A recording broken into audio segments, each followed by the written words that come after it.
Hello again, it's Mrs. Depew with the last installment, hopefully, of our Drafting Corselette 355. And now I've drawn in all the lines, following the curves. It's a little difficult to find these points sometimes, so I highly suggest you find some cardinal directions, so to speak, and label them as you go. So hold your rulers out, look at your points and figure out which is the best tip that helps, or the apex of this dart or closed cup, and label points like that. Label the inner dart tip here, which corresponds to this point here. Label your final side seam. And also on this one, I might point out there are two 33s close together, so I've labeled them 33A and 33B, and did the same thing on my pattern very carefully in tiny pencil notes so that I could tell the difference, because if you get those 33s messed up, your cup's going to be completely wonky.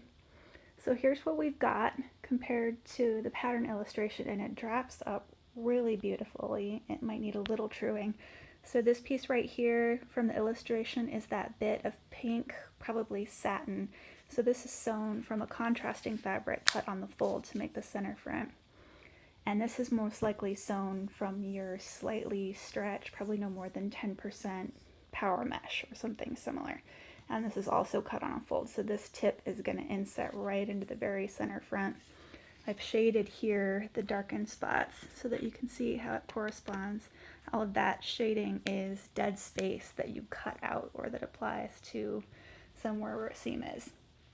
So this is where our two cup pieces will be sewn together along this seam, and once that rocks into there, this becomes our new center front point right here, and then your strap goes right there. And the way this notches out tells us that there was probably a hook and eye closure sewn to this end, and you could probably, if you found some really wide hook and eye tape, that'd be perfect for this end, because this is hopefully going to be sewn out of slightly stretched fabric, and that'll be perfect for providing closure just under your shoulder blades here.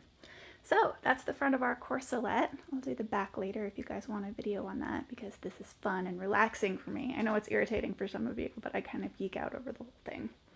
So here's your corselette. Happy sewing.